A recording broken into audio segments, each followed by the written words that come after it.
Caneville. I'm D. I'm here sitting with the famous Andrew Ivins. Andrew kind of made a relationship out being on the sidelines, seeing him at Miami. We asking him to tell me stuff and help me with stuff all the time. No, you're always like, hey, we'll be at some game that's not in Miami. Who's this kid? Or who's this kid? Or Then he put like this long scroll. Yeah. Remember the time at IMG, I said, hey man, who's the IMG recruits? And he put out this folder with every team and all the recruits on every team, and I was like, man, I need to take this more serious. And then he gave me a list of all the IMG, all the young kids that was IMG, and that's when they had the wide receiver. What's his name? The wide receiver. Hightower. Hightower. No, that's when they had the one that's there now. What is his name? What's the wide receiver name? Redding. That's when they had Redding. Yeah, that's when they had Redding. So what's going on, bro? Not much, man. You know, geared up for a crazy June. Right. What are you from? Are you from Florida? So I'm originally from Orlando. Went to FAU. So that's when I first was in South Florida for a little bit. That's when I got my first exposure to South Florida. And then once I graduated, worked in North Carolina for a little bit, was up in Indiana. And then I got recruited away to go to 247 Sports. And they're like, you know, where do you want to go? You know, because they were just going to hire me. Right. Like there was no position yet. And I had done 2 winters at Notre Dame, and there it like snows. Yeah. And like a guy from Florida, like I was like, what is this? I'm like, you know, like one day it snowed and like everyone like still went into work. I'm like, yeah, I thought it was like a hurricane. Like like everything shuts down. So I said Miami, or I think I said Florida State, Miami, and that's right when they hired Richt. Yeah. Like I think my first week was that initial Paradise camp when they had Jerry Judy, Devontae Smith. Yeah, I mean that was the best. That might have been the best camp ever. Alex Leatherwood. Yeah. Went home was overwhelmed after that. Yeah. Like, so that was it, and then I've been here ever since, and you know, just bought a house. So like, there's no immediate plan to leave South Florida. I think it's just the best of. Right. Really, I mean, this is ground zero for what we do. So. Right. That Paradise camp. Some of the names, Leatherwood, Devontae Smith was there. Yeah. Everybody was there. And it was almost like everybody was in play for Miami at that time. How did they do recruiting that year? You remember? Man, you know, I think Mark Richt doesn't get enough credit for being a good recruiter. Talk to me. You know, I think the wheels came off a little bit at the end, and maybe that it was a bit of a burnout. But dude, when they attacked that 2018 class, even the class before that, they had a national brand. Like they went and they got Brevin Jordan. Like that was a big deal. Like he was priority one. Right. And there was other examples. I mean, obviously that's one, but like that initial Paradise game, like Alex Leatherwood came. Like I don't know if we'll ever see that again. Like a 5-star in-state lineman that they probably really didn't have a chance for. Right. He came and he worked out. Yeah. And then I remember Devontae Smith. He wasn't gonna work out. And then some of the South Florida kids were like teasing him. And I remember he was just sitting on the sidelines. All of a sudden they found him cleats and then bam, he's out there. And I think the craziest thing about the whole Paradise camp is Mark Pope might have been the best kid there that day. Yeah. It's like what it's like. Say it again. He was. So we're not gonna act like we all were blind. You know yeah. I mean, but it's one-on-ones, right. Not pads. Yeah, but it was just, I mean, like DJ Dallas was playing corner. It was. They got a video of Gilbert Firestone. Somebody flipped them. That day was epic. We thought Paradise Camp was gonna always be like that. Yeah, well, hopefully. Then they started putting up barriers, and they started. Yeah, no, I mean, it got a little different. Hopefully, the visitors list gets like that again. Right. I mean, I don't know how they did that, but like I said, I think Mark Richt. I think when he showed up at Miami, he had some energy. Yeah. And he's a good recruiter. I mean, he is good. I think he's very, very good with kids. You know, maybe it's like grandpa mentality, but I think it clicks. He talks about God a lot. Too. Yeah, and I think that clicks with some. I think that resonates in the community a lot. And the other thing that Richt had a really good staff around him. You know, maybe not his son, or you know, everyone will roll their eyes at that, but he had some veteran coaches that would work for him and line up and work for him. Isn't that the answer? But that's the answer. That's the Bush Davis secret weapon. It's the answer. The staff that you can. The staff that you can build. Alabama, man. Oh, shit. I don't know what that is. They got over there. They got good staffs under good staffs. Yeah. Well, I'm just saying. I'm 5 head coaches on their staff, man. If you're a head coach that people want to work for, you're always gonna have a good staff. Right.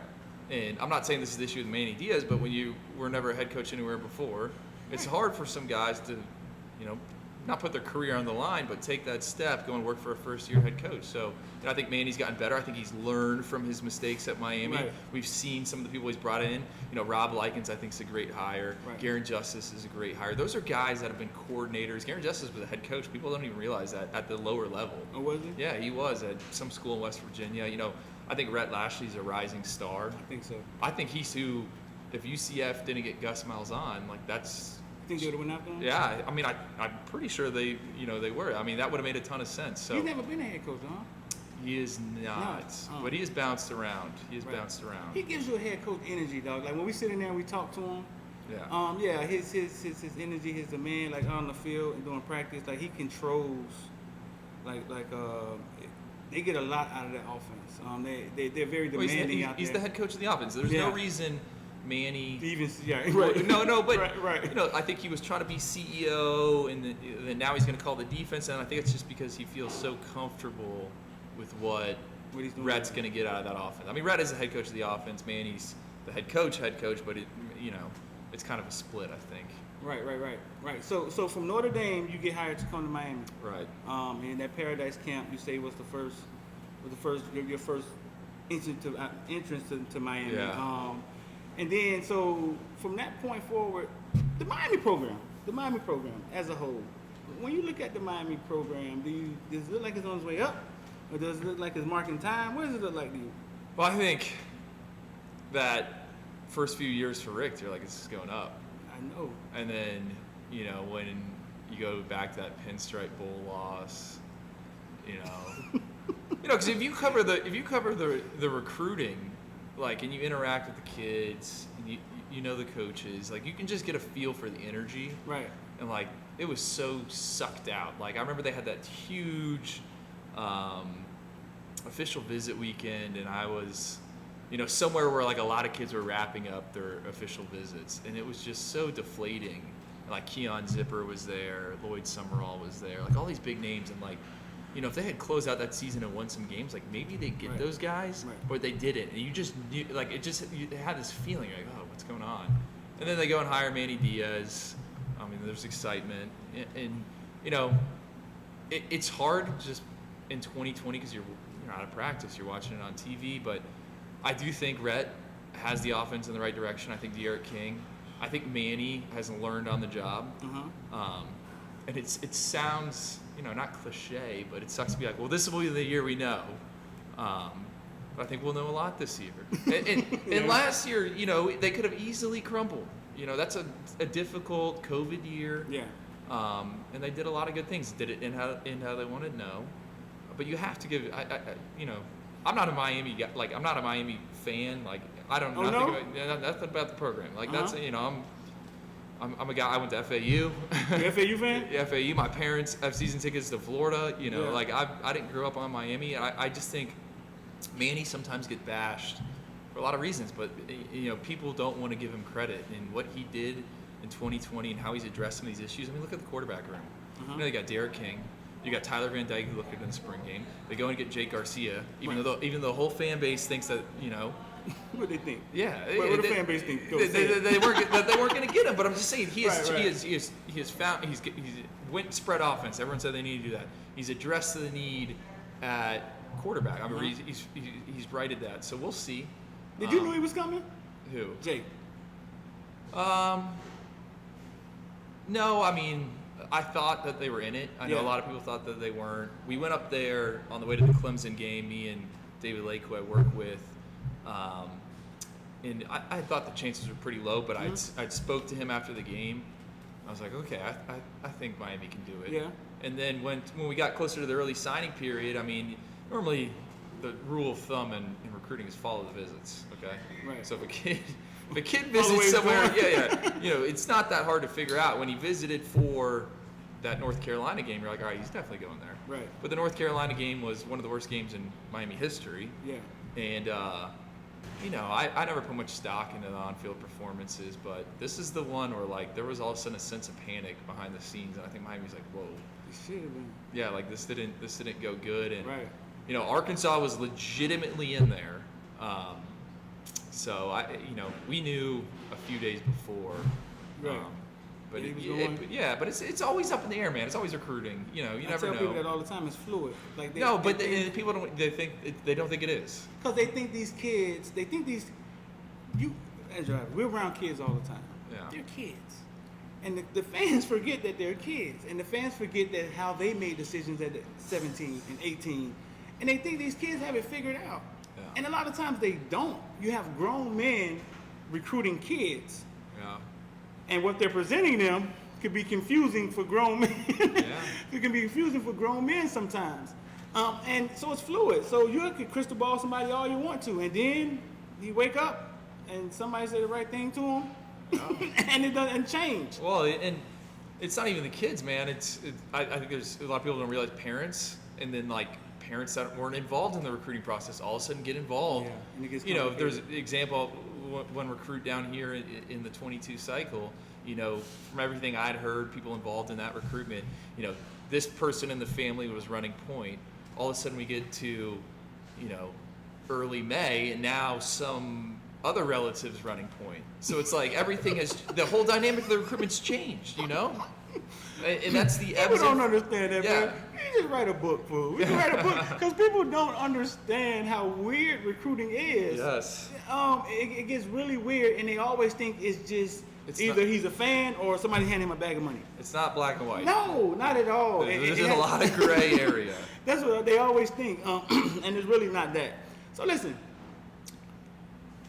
the star thing. Explain right here on Caneville, FOOTBALLVILLE with us. The stars project what they're doing in high school or project what they will be in college. So I can only speak to 24/7 Sports. That's all I want you to talk about. And I think there's a lot of confusion. So when you look at a 24/7 Sports profile, you're going to see 2 star rankings. You're going to see the one on the top, it's a composite. Right. Then you see the one below it, which is the smaller one, it's the 24/7 Sports one. So the composite is a combination of 247 Sports, ESPN, and Rivals. It's a formula. I don't know. It takes every ranking and it spits out a number. Got you. Okay, that is the big one. So that's industry generated is the term. Just learn something. All right. You knew that? You knew that? I guess I don't read it. The bottom one is the 24/7 Sports one. So how we have it set up, and it's to be modeled after the NFL draft. And this was all framework put in before me. You know, I'm a spokesman for it now. But I agree with all of it. Obviously, you know, I believe in it. There's a rankings council of people. You know, I'm on it. There's 8 people. We do a call every week.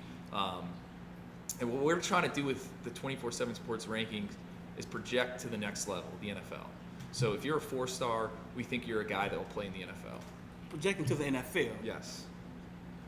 That's why we only have 32 5-stars to model after the 32 first-round picks. So we don't just. I got you. That makes sense now. And once you get a 5-star, you keep a 5-star. Right. So it's very, you know, I think right now we only have like 8.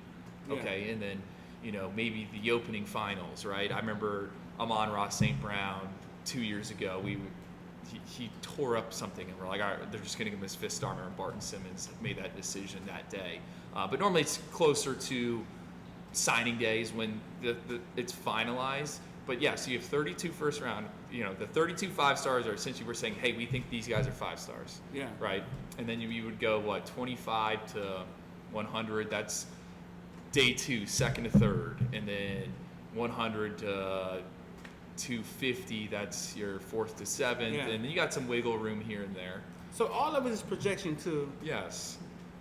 So that's why. So if we say a kid's a high 3-star, we're saying you could be a very, very, very, very good college player. Right. We're just saying maybe for this reason or that, we don't know if necessarily you are an NFL roster guy. And you know, obviously you're going to miss. Everyone misses. You know, obviously you're going to be wrong. But that is the idea and thought process behind the whole thing. I mean, but once they get to college, does the stars go away on their profile? No, they're always They on still there. they still sit there? They still sit there. Well, that's just one thing you guys do that Mel Kiper and what's the name really don't do. I mean, Yeah. it's right there for you to just look at. Every time you pull it up, it's right there to look at. Yeah. So you're projecting to the NFL. Right. That's why it's not as many 5 stars. Right. That's why. That's why you'll go out there, right? And you'll see. Maybe you'll see a kid.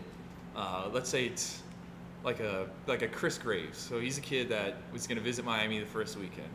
Chris Graves is a wide receiver turned corner, extremely raw. Okay, he's gonna be raw as anything. You're gonna see him, you're gonna be like, wow, they think this kid's a 4-star.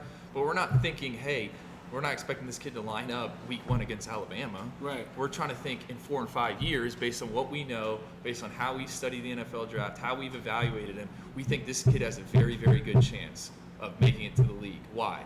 Because we've studied all the corners that have been drafted. A majority of them also played offense in high school. Yeah. A majority of them are right around sub 1100 meter dash guys. He's 1101. Right. A majority of them, I think there's like one corner was under 5'11" that was drafted. So obviously you got to be long. So that's Right. the whole thought process behind it. And then everything goes into it. It's in-game evaluations. It's film. It's statistics. Testing's huge. Everyone thinks it's just we see them and that's the ranking and that's it. It's a little deeper, a lot deeper than that sounds like. Yeah, it goes back and forth, and you're comparing that guy to a kid in Texas, and it's not just me watching it; it's 7 other people that are watching it. Right. So, there's a lot that and there's no exact formula, and you're always trying to get better. No, there's no exact formula. So how do you feel about South Florida kids? So now you're venturing to Georgia, right? Right. South Florida kids, I was told by Florida State recruiter that basically they don't even look at South Florida kids' height, weight. It's because they're not eating right, anything in that nature. But South Florida talent is like elite when you start comparing it to other states. It's different. It has to be hard for y'all to do when you're comparing, like Bryce Brown back in. I don't even know if you remember that. I remember him. Arthur Brown and Bryce Brown, and they were the number 1 in the nation, and trying to compare them and their competition to a kid, to Dalvin Cook, who's playing against, week in, week out, he's being challenged by kids that can actually tackle him. Absolutely. And, I think the best thing that's helped me is getting exposure going into Georgia or going to national tournaments or going to the opening finals. Like, am I qualified? Like, did I work in an NFL scouting department? No, but for the past 8 years, I've seen every elite recruit in some type of setting. Right. So you develop a Rolodex and you can compare those guys. And, we try to, again, referencing the NFL draft, we have a general idea of how many guys from the state of Florida are selected every year. So it's, right. I think that number's right around like 36, something like that. So when we compile a top 24/7, all that's taken into account. Now we could think, hey, it's a really good year in Florida. Maybe we're gonna have 40 guys in there. But we're always trying to check and balance ourselves. Like you're never gonna see, 35 quarterbacks in there because 35 quarterbacks aren't getting drafted. Right, that number is only max 12, 13, 14. So, and that's what makes those events so good is the opening. It's 7-on-7. They're not in pads. But yeah, you're right. But when you get these guys going through the same drills, you can kind of stack them when you go back and compare them on film. So that's kind of. Right. So when they all get in the same arena is when you have to do it. Right. Yeah, that's when you have to make. Okay. But yes, look, guys can have bad days. But I'm saying if you took a wide receiver from Pennsylvania, a wide receiver from Georgia, a wide receiver from California, one from Florida, one from Texas, and they're all running the same 6 drills over and over again, you can kind of figure out how it's the same thing they do at the NFL Combine. Right. So that's why those things are important. Obviously, that's the ideal situation, but sometimes it doesn't happen, and the All-American games are important, but that's how you kind of do it. But I'm always going to value South Florida guys. I know how it is here. Broward County, what they did in the 2021 NFL draft's insane. It's crazy. And I'm personally Do you know the number? How many? I just knew the American Heritage number. I think it was like 12, 10, wow. 10 in the first couple of rounds. That's it. And then there's the kid who went to Appalachian State from Miramar, right? And You know, he got drafted in the 5th round by the Packers. I don't know his name. I feel so bad right now. But, like, look, to me, I mean, he was before my time, but we had him ranked as a 2-star. So, like, my radar goes off. It's like, all right, why was this guy a 2-star? Like, I don't want to miss this next kid. Yeah. So that's, you know, that's kind of what I do. And I think sometimes the kids get to college and their perspective change. Like, Right. their perspective change, maybe their work ethic may change. And you mentioned the weight thing. Like, Yeah. I'm never really concerned. Like, I'm looking at frame. Yeah. Because I understand that. I've seen, you know, some programs have really good weight rooms here. Others, they don't. Yeah, and then at home they're not eating. Yeah, exactly. They're eating soda, potato chips for dinner. I mean, sometimes. So, yeah. So it's not like Greg Rousseau was a skinny wide receiver, I know. and he got to Miami, and in 2 months it was almost he had 15, 20 pounds on him in 2 months. I know. I didn't even recognize him. I know. Yeah, I didn't even recognize him. So listen, one day 7-on-7 tournament, me and you were there, and it was Florida Fire versus Boone. And Mark Pope went crazy, right? And he got a 4th start after that, right? Mark Pope hasn't had that much success at Miami. Looking at Mark Pope in high school, was all of our evaluation mainly? No, he did it in pads. Talk to me.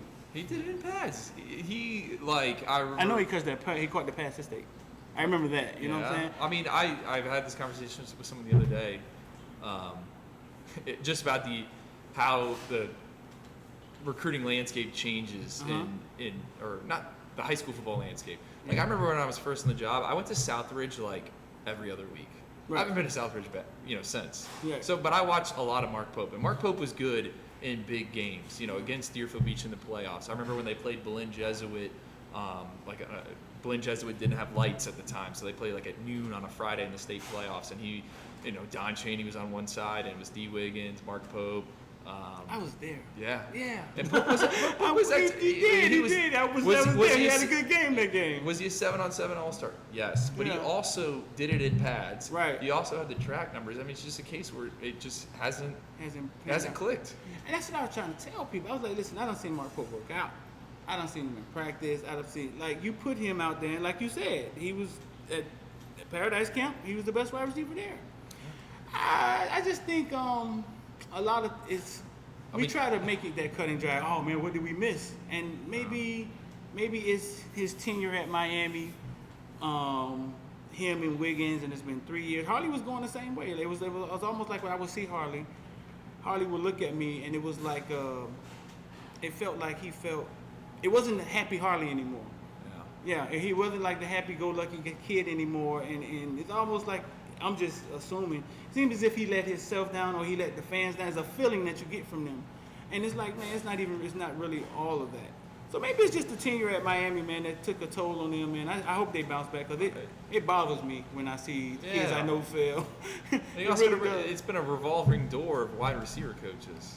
Coaches, period, right? Yeah, Staffs, period. Ron Dugans to Taylor Stubblefield to Rob Likens, you know.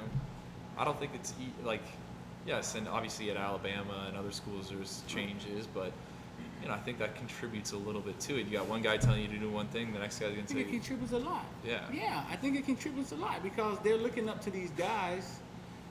The guys so they're growing up in high school. You get your coach, it's the same coach most likely for 4 years. Youth football, the guy, same mentor, and then all of a sudden you got to get in this professional mindset of, I got to do what I have to do.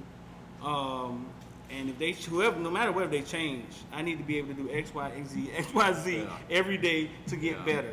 And I don't know if all of them have it. The kid that came from Buffalo, you saw what he did when he got here. Yeah. That right there was a testament of, okay, well, you want to be successful? You could have just turned the music on and made us a video of how to be successful and just watched him for the next 6-7 months. But that light doesn't come on. For all of them, don't seem like it. Or maybe they all don't have that work ethic. I don't know. I don't think college is easy. You say you don't think it's easy? No, I think the 5:15. You know, my favorite thing to do is at these spring games. You got all the kids that are, let's say your seniors from last year. You know, they did their first semester in college. Yeah. Some of them that enrolled early. They come back. I'm like, how is it? Because you know they're doing the 5:15 workouts, and it's amazing. Some of these kids have already gone through transformation, but I think you get a reality check pretty soon about what it's like, and it's either for you or it's not. Oh no, yeah. And there's a lot of them. it's not for them, but they don't realize it until it smack them in their face. And I was like, man, do I really want to get up at 6? Yeah. And then go this hard? Because it's not like a half speed. Like we're going this hard, then we got to go to school. Yeah. And no, so no, it is. So tell me some kids that Miami are really looking at, or probably really need to get in this coming recruiting class, because we only have 2 so far. I know. And circling back to that, I mean, that Quan Lee thing, like, yeah, you know, when he announced that he's going to commit yesterday, or I don't know when you're posting this video, like, I knew Miami was likely the pick because they had were there on Zoom with him the night before, but man, in the days leading up, like there was some no one was really sure, and like the fans don't understand that. Like West Virginia's in there. I mean, you got to remember Quan Lee's never been to Coral Gables. Rob Likens has never sat down with Quan Lee, so he's just listening to this kid on the phone. Like you don't really know. They don't know. A lot of times the coaches don't know either. A lot of times the saying is if the coaches don't know, it's not them. But I don't think the whole staff knew. But yeah, they got 2. I think they got to get one of these big edge rushers. Yeah. Because we just depleted. And why? I think a kid like Shamar or one of these big Najee, I think from what Miami just did with their defensive ends, they should want to. Yeah, they should want to come in behind that. Yeah. Well, I said this on a podcast the other day. Like, I mean, I get it, the allure of going to, like, if I'm Miami, what I'm trying to sell to Nigel Lee Kelly and Shamar Stewart and Marvin Jones Jr. is like, look, man, like we play in like a 4-3 traditional defense. Like if you go to maybe one of these Alabama or Georgias, like you might have to be more of a outside linebacker. And I don't know if those guys like, and yeah, sure, there's a ton of 3-4s in the NFL. Like eventually you might have to do that, but you know, Miami has a very like scheme-friendly system, like for defensive ends. So they got to capitalize on that. And you got Jess Simpson there, who was in the NFL. Like, I think that should help more. So we'll see. You know, I don't know where Nigel Leake's leaning. He's going to visit Clemson. I wrote that this morning. Yeah. You know, they just got involved. I don't think Georgia's a player. He seems to be, like, irritated that Georgia offered literally an hour after Clemson did. It's funny how that works out. So we'll see. You know, on him, I think he's gonna have his suitors. But I do think Shamar, you know, I think they're in there. You know, my crystal ball or whatever's on LSU, but I think Georgia. Everybody's crystal ball. I think Georgia's like. Yeah. When we brought him in here, like when X was talking to him, and LSU was the first thing that came out of his mouth. I know. But that was all after their big title run, you know. Like LSU's got to win this year. Yeah. You know, so they could very well not win. And so Miami's in there with I think Shamar might be the one they have the best chance at. Yeah. Yeah. I don't know. We'll see. But you know, I hate to say one thing and get held to it, but yeah, I would think so. No, man, we ain't holding nobody to anything when it comes to recruiting. He's visited Miami more than anywhere else, and you know, I think the safest. You know, because this is the next thing where everyone asks, like, all right, now you got to rank the 4. So you got those 2, Kenyatta, you know, rank the 4. How do you rank the 4? And I don't know, man. I thought Shamar on Tuesday night. That looked I mean, it was inter-squad scrimmage. You know, there was a 225-pound guy trying to block him, but, like, he was twitched up. He did some things that he answered a lot of questions for me. Honestly, I thought he wasn't even going to – I thought I was going to show up and he wasn't going to be dressed out. Right. Because he doesn't do a lot of events, and I guess that really was because he wasn't 100%. So that was encouraging. You know, it kind of reaffirmed what we thought about him. Right. I think Nigel Leake might have the highest ceiling of all of them. I think he's just scratching his surface. You know, I'm one that thinks maybe he's more of an inside guy, and I get it. Everyone wants to think he's an edge, and that's fine. He might be an edge, but I think he could eventually be 270 pounds. And the safest one's Marvin Jones Jr. Why do you say he's the safest one? And this goes back to the rankings thing. I mean, if you guys watch the NFL draft, how many guys were selected that their dad was a star player or played in the NFL? Right. Marvin Jones' dad was a Butkus Award winner. Yeah. Shady Tree. Yeah. He's 10 years in the NFL. Yeah. So if you had a bank, like if there was odds on which guy's going to be selected, I would put my money on Marvin Jones. I mean, just right. Like, if you're playing the odds game, like that's the one you would bank on. and he's bigger than his dad. Have you seen him recently? Oh my God, yeah. We saw him. We did the American Heritage thing the other day, and he looks like a mutant or something. 240 now. Yeah, he's another former wide receiver. Right. He was a wide receiver, and it's just it's a crazy year, and I think some of these guys will definitely pan out. I mean, yeah. So you saying Miami has to land one of those guys? I think they got to land one of those. I think they got to get Jacoby Spells at American Heritage. That's Twan's guy. Twan likes Jacoby. I think it's a really, really good year nationally for corners.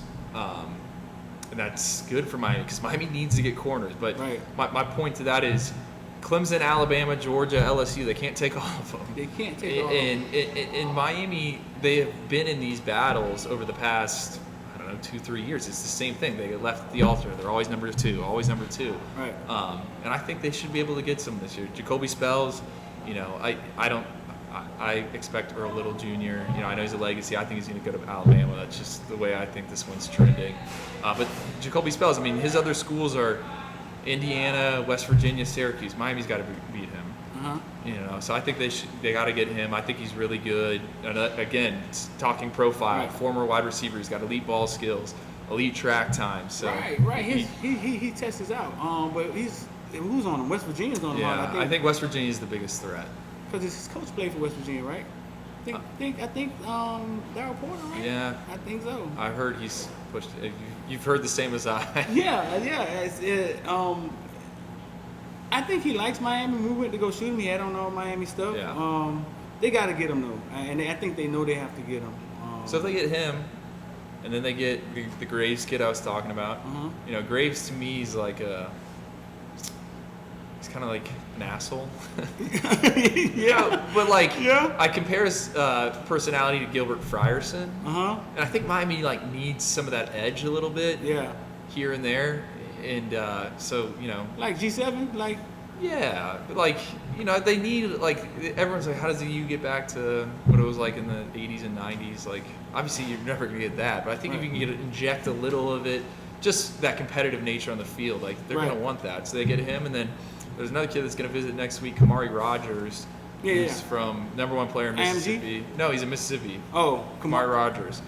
Corner. Yeah, long corner. They're in a good spot with him. So they get those three. That's their best corner haul since I've been on. Yeah. Right. On the and they need some too. We're kind of thin. Kind of thin at quarterback. So before we get out of here, I remember the time we were at a American game, right? And I was telling you, American had a D1. I say, man, American got a D1 quarterback. Remember? And he Travis? Yeah. And I was like, hey, listen, before the game, I said, listen, man, American got a D1 quarterback, dog. We saw him play last week, and you looked at me and you were like, D1 what? And he threw like a 40-yard bomb, and I looked back at you, he was like, oh my.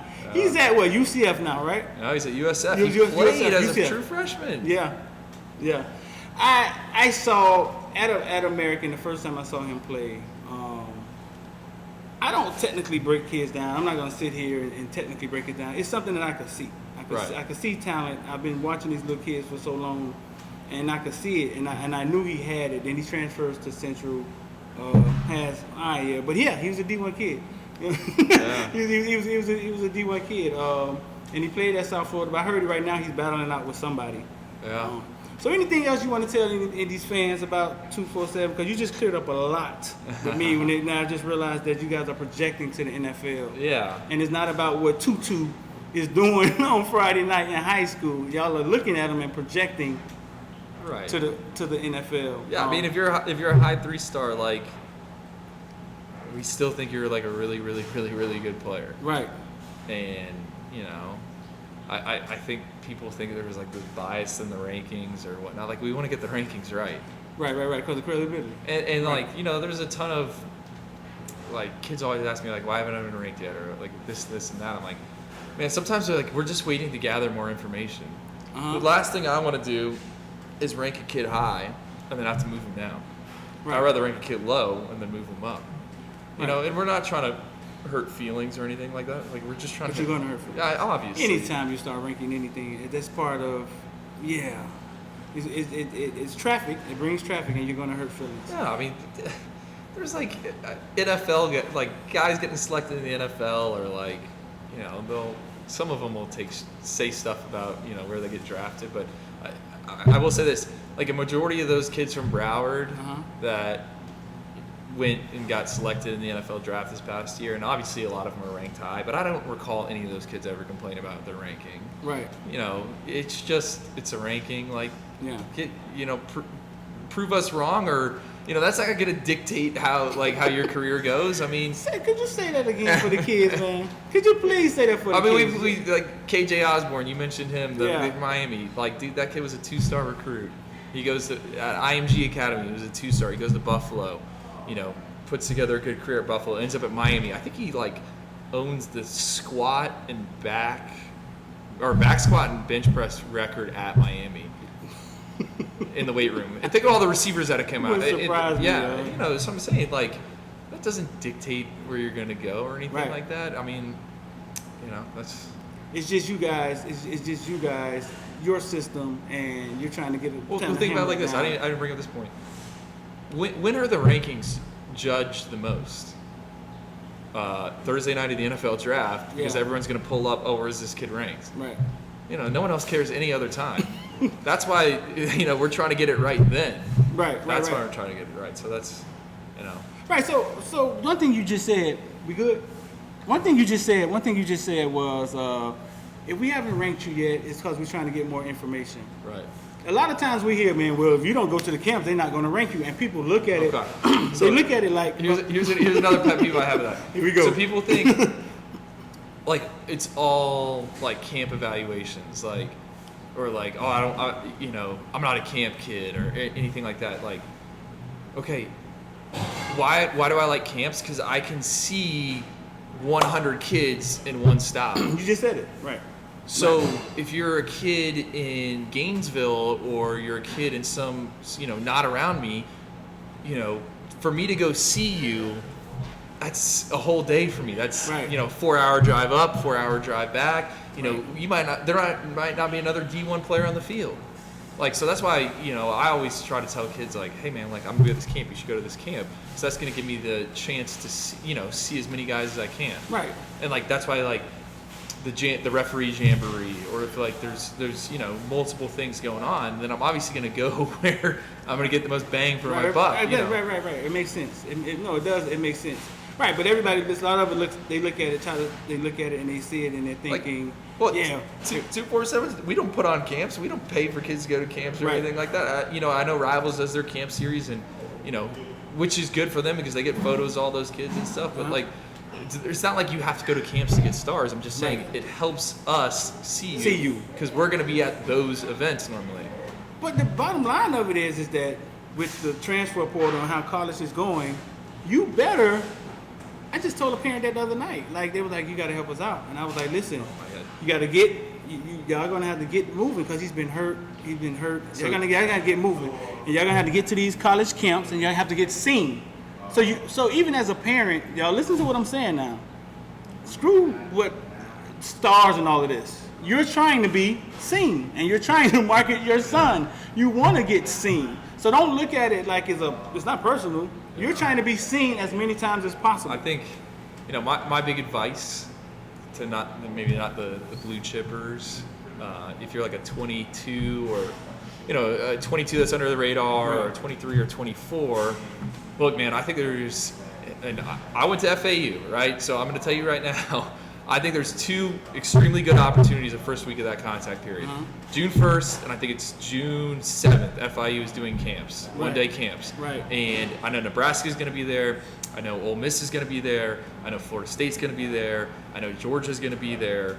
And I think those are great FIU's doing the camp. FIU's putting on those camps. I think those are great opportunities because you're gonna get sized up.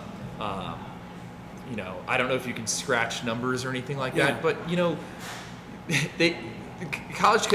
When I go to a camp, I get a sheet of numbers. I'm not looking at like the worst numbers. I'm just looking at the best numbers. The best numbers, right. So you're hoping to catch someone's eye, right? And I think those are 2 good opportunities. And I tell parents ask me all the time, they're like, you know, what should my kid do? I'm like, if you go to a camp, man, you got to try to take every rep. You got to fight for reps. Yeah. You know, you can't be the guy that's at the back of the line. So shake hands and stuff too, man. Yeah, shake hands, fight reps. Fight for reps. You got to get yourself seen. It's an opportunity. But listen, man, y'all stay locked in. We're gonna be back with Andrew Ivins, I think, man, in case you got to get out of here. I'm D. Andrew. Hit the like, share. It's gonna take 3 motherfucking things, and that's what? One shit. I say, big time players step up and